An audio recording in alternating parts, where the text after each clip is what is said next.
Welcome to Business Innovators Radio, featuring industry influencers and trendsetters sharing proven strategies to help you build a better life right now. Welcome to Brilliance Business TV. Thank you, Mark.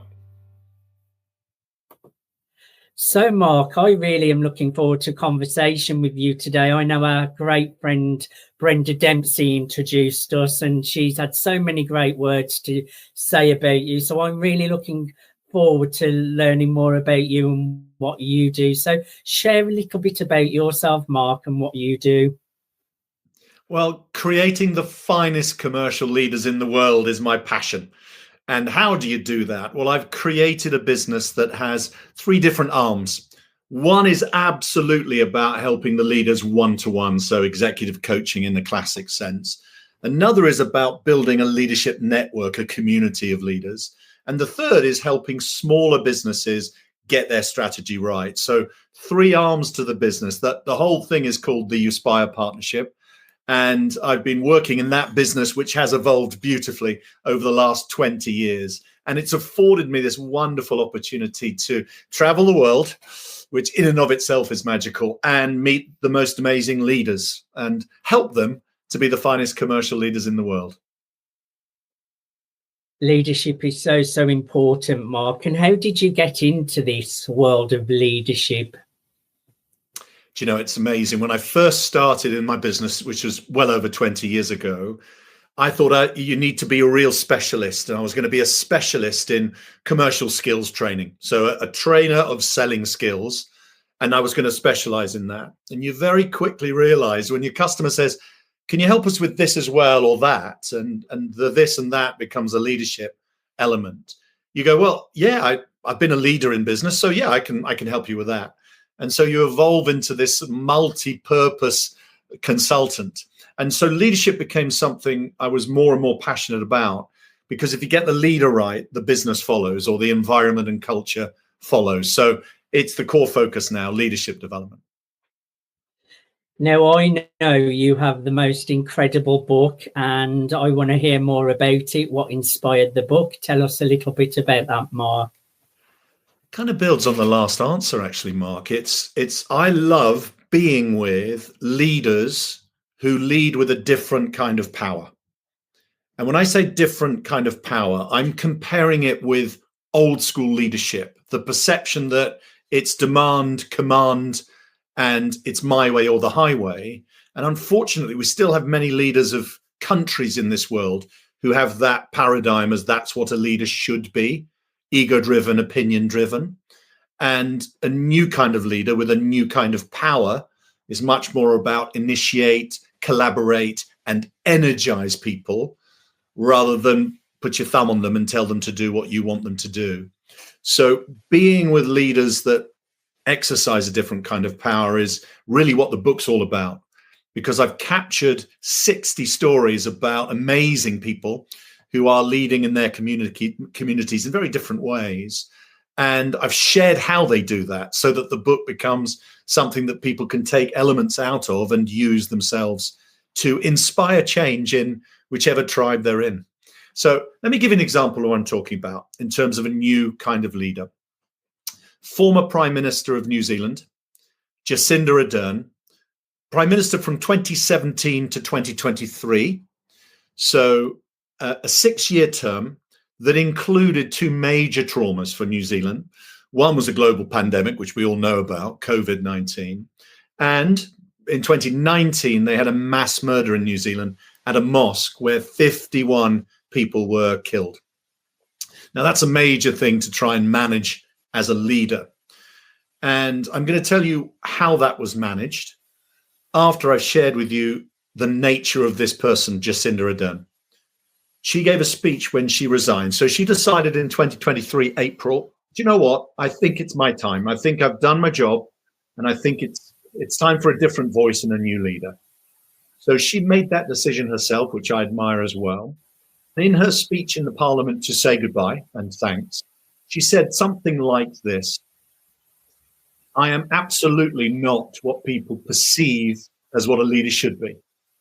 I'm someone who has their heart on their sleeve. I cry, I hug, I'm vulnerable, I'm anxious, and it's not what people perceive to be leader material. It kind of fell on me, this being a prime minister. It wasn't my intention, but a series of circumstances meant that it was an opportunity, and I thought, yeah, I'm going to take this opportunity. But I decided I'm going to be myself through the whole journey. I'm not going to change in any way to be political. I'm going to be myself. That in and of itself is pretty cool. But you have to go back to this incident in 2019 at the mosque, and 51 people were killed with a semi-automatic weapon. And she said straight away, she was always someone that came onto the media immediately and spoke from the heart. And she said, I'm going to change the law in New Zealand. This is wrong, that someone can take a weapon that can mass kill in a few seconds, and that is something that we would accept in a modern democracy. And I'm going to get that law changed. And she did inside a week. Now, that's a major law change where you have interested stakeholders saying, no, we want to keep it because it's a lot of money for certain companies. And within a week, got complete consensus in the parliament to fundamentally change the law in New Zealand about guns. That is a phenomenal leader, because how she did it was collaborative, exactly as I said earlier. She took the initiative and then she collaborated, energized the decision makers to make a decision incredibly fast. And that is a special leader. So that's my joy in terms of my job. I travel the world and I get to meet leaders like that. And you go, right, I think you can mold that. You can model it and say, can we replicate that all over the world and make the world a better place? As simple as that. So that's what I mean by a leader with a different kind of power, and not using the positional power of I am the boss, you do what I say, and using the power of intellect and influence. So that's Jacinda Ardern is probably that. That was a great example of using power, but with strength and authenticity as well. I like that, Mark. Yeah. What's the book called, Mark? It's called The Captaincy. And the concept is that everyone can be a captain of positive change. So that's the core idea, that we can all be a captain of something, small or large, in our community and make a difference. And so you're captaining change, to use the term. And so the book is full of examples of people who've done just that. And the reason I've called it The Captaincy is a nod to sport. And the reason there's a nod to sport there is my background outside of business is very much about being a player and a coach in sport, especially in women's rugby, interestingly, given that there's just been a world championship in England with women's rugby. And from that, I met so many extraordinary people who have become leaders beyond sport. And so that's the essence of the book. It's what can you take from what you learned as an athlete or a sports person and put it into practice as a captain of change beyond the sport. So that's the core idea of The Captaincy. And what community does it serve? Cool. What a great question. I don't want this answer to sound trite, because it might sound a bit trite. Any community. So one of the chapters in the book, Chapter 7 in the book, is called Gather Your Tribe. Gather your tribe. And what it effectively means is we've all got tribes. That might be family, that might be close friends, could be something physically in your community that you all invest in, can be the church. We've all got our own communities and tribes. And gather your tribe to do something. Right? It's as simple as that. We all have a similar value set because we're together. Why don't we do something of positive impact? So the community it serves is, frankly, any community that collectively wants to or needs to drive change in their community in some way. And they can be the simplest things. You know, we need our streets to have better lighting. And so let's all get together in this neighborhood and make that happen. So community is any tribe, any group of people that have a common cause and want to do good, want to do something that makes the existence of that community better. Love it. And what makes the book so special, Mark? I alluded to it earlier around the connection of sport to lead. So if you've had an experience at any level in a sporting competitive environment, you've learned how to cope under stress. You've learned how to communicate under stress. And in certain cases, hopefully, you've learned how to lead under stress. So you take that learning and you put it into the community or tribe that you're now in beyond sport, and you try and make a difference. So that wonderful red thread throughout the captaincy is the idea of a sporting intelligence. So we've got IQ, intellectual intelligence. We've got EQ, emotional intelligence. And more lately, I've heard that you've also got CQ, cultural intelligence, which is a smart thing to have as well. And I've introduced this idea of a sporting intelligence, and I call it SPQ. So sporting intelligence or sporting quotient. And there are 4 elements to that. And this is from my experience of being a sports coach for 35 years now, being an active athlete in a various number of sports, not to the highest level, but certainly competitive. And certainly a huge fan of all sports, male and female. Any sport I will go and watch live, hopefully, and get the atmosphere and the feeling. From all of that experience, I've observed things that I believe are a sporting intelligence, the difference that makes the difference from pretty good at this to the very best. And I see 4 different elements to sporting intelligence. And they are positive intention. And I talk about football. I do a lot of work on the psychology in football. And there's a huge difference between playing to win and playing to avoid losing. And playing to win is the positive intention. And playing to avoid losing is a defensive intention, which could work. But it's not a positive intention. It's defensive. So the first of the 4 elements of SPQ is positive intention. The second is self-command. Now, again, I mentioned this earlier, in a moment of stress, and sports has those lovely moments where the result could go either way, and I call that a stress moment. That's the opportunity to, frankly, be at your best as the athlete. In the moment of highest intensity, you have self-command because you've prepared and practiced. You've got your mindset right. You've got your technique right. Now it's just about execution. And that is about self-command as opposed to getting a bit nervous and falling apart when it matters most. So self-command, super, super important. The third element is a lovely one, actually, because it's so simple and yet it takes a bit of thinking about. And it's called thin slicing. Thin slicing, like you're slicing a loaf of bread, but very, very thin. And the core idea here is simplify, simplify, simplify.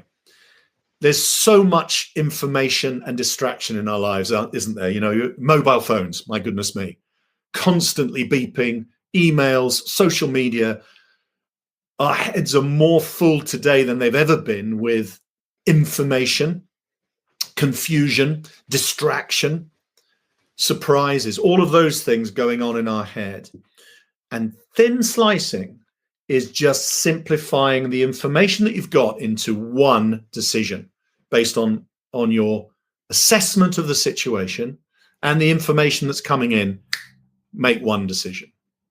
So I'm going to give you an example. It's a very real example of thin slicing, and it was me as a coach. So I coach in sevens rugby, so the smaller sided game of just 7, super fast, short, dynamic, brilliant spectator sport. And we took a ladies team to Melrose, which is the oldest sevens rugby tournament in the world, something like 1835.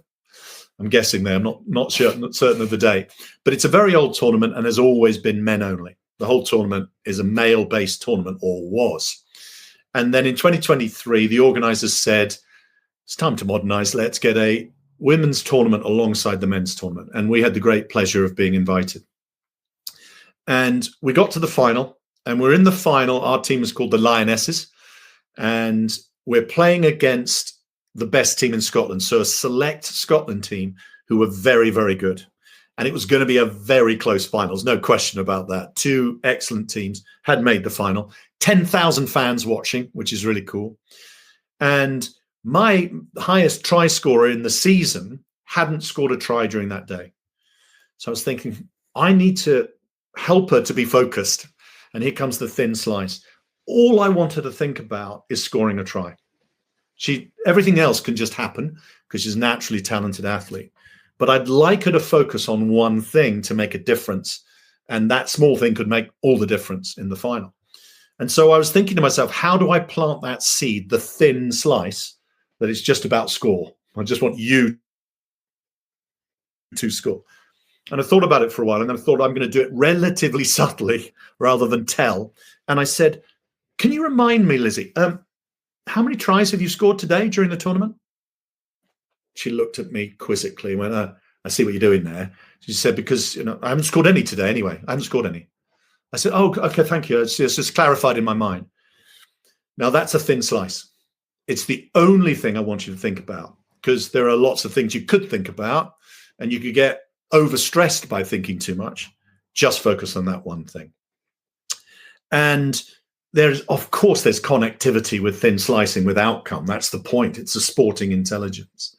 And Lizzie scored 2 tries in the final, both of which were half the length of the pitch. Now, in sevens, you've got more space, and it's not unusual to score distance tries. But she scored 2, one of which was sheer pace, and the other one was an amazing athleticism where she caught the ball in midair and then ran through lots of tackles with power. So scored 2 extraordinary tries, and we won by 1 score. So there's the thin slice, planted, seeded in the brain of the athlete, and then the athlete only focuses on that and lets everything else happen naturally. So that's thin slicing. Mark. That's thin slicing. Clever stuff, thin slicing. Thank you. And that's true in life, right? That's not just a point about sport. That's in every sense. Definitely.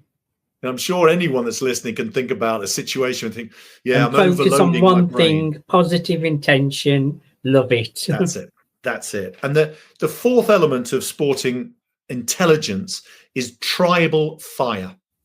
Tribal fire. So you're an individual in a team, and you have the ability to create collective focus, collective enthusiasm, tribal fire. So the great athletes have the ability to ignite all the people around them. And I think great leaders do as well. So you create tribal fire by your own energy and behavior. And then, of course, that has a knock-on effect. It's a ripple effect, so that everyone ignites in a very positive sense towards the vision that you've created, ideally collectively. So that's what makes this book special for me. It brings to life in those 60 leader stories elements of sporting intelligence in all of them. And the most recent example is that the England women's football team played in the European Championships in the summer. And in their last 3 games, quarterfinal, semi-final, and final, they were playing opponents that were excellent. And in each game, the opponent got ahead. They were leading. And in fact, deservedly so. So England were being outplayed in the quarterfinal and the semi-final and the final. And they went on to win. And there's no question the tribal fire, the tribal belief was a huge factor in turning around losing situations into winning ones. There was a core belief and a self-command. Under pressure, behind the 8 ball, there was a self-command in all of the players that said, we're going to execute our game plan to what we've specified, calmly, coolly, and with passion and with tribal fire. So a lovely example of those 4 elements of sporting intelligence coming to fruition. Oh, they were great examples. I love it. And I think people can take a lot from those examples as well. And you've taken them from sport, but they can be in all areas of business, life, and fitting beautifully with all aspects. Now, Mark, I would like to ask you what's next for you. I know you're super busy working on so many incredible projects. And also, Mark, tell people how they can get your book and who should connect with you. Who would you love to reach out to you? Oh, those are great questions. The book is available on Amazon at the moment. It's a pre-order because it comes out mid-November, which is just a few days away. But it's available for pre-order. So it's brand new. Go and grab it while you can. That's the first answer to that. And then in terms of how to use this book, it's reference point. I'm a huge believer in saying, who's my inspiration? And I'll look through the book and there are several, 60 odd examples, amazing leaders. And you just pick any one and go, right, I'm going to model what they did to be successful in my area of interest. What's next was your first question. And what I'd love to do is to get the message more out there. That's why it's wonderful working with you, Mark, getting your advice about how can we get more people to see the way to adopt sporting intelligence and apply it to leadership. And that almost certainly means get out on the road, speak, share the book, but also bring it to life in presentations and road shows. So it's a conversation starter. It's a point of inspiration. And then hopefully it generates, and here's the key point, captains in lots of communities doing things that are positive for their community and for the wider world. I've really enjoyed having a conversation with you, Mark. And my last question, because I think you may have forgot with how many questions I asked in one. Who would you love to reach out to you, and how can people connect with you, Mark? I'm going to try and be more targeted than the obvious. Anyone that's inspired by the captaincy. I'm going to be a little bit more specific than that. I think it's either people already in a leadership position that need just a little tweak and guidance. And that can be one-to-one, right? Reach out for one-to-one perspective. I think it's more about how can we change the dynamic in our community or team.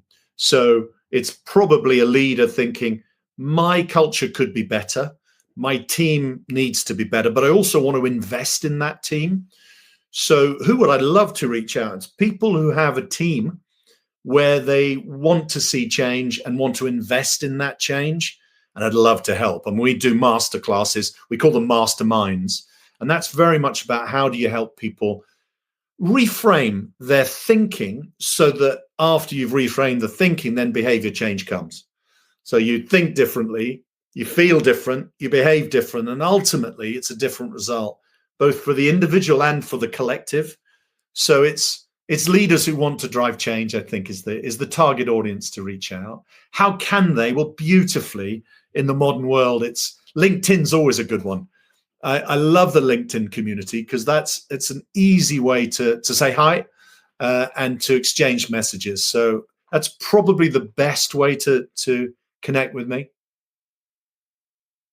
Perfect. And your clickable links will all be on the promotion with this as well. They can also go to your website. Do you want to just share that with the people who are listening in as well?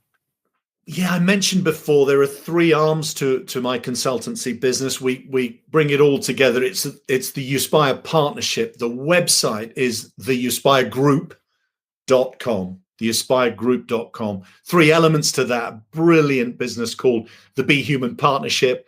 Business Doctors, which is a fantastic consultancy for small to medium-sized businesses. And then Uspire itself, which is about leadership academies. So three arms to the business, and it's theuspiregroup.com. Mark, I thoroughly enjoyed having a conversation with you. Everyone out there, if you would like to improve your leadership and get where you need to get, do reach out to Mark. Mark, thank you so much for being my guest today.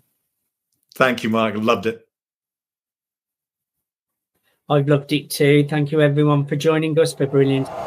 Thanks for listening to Business Innovators Radio. To hear all episodes featuring leading industry influencers and trendsetters, visit us online at businessinnovatorsradio.com today.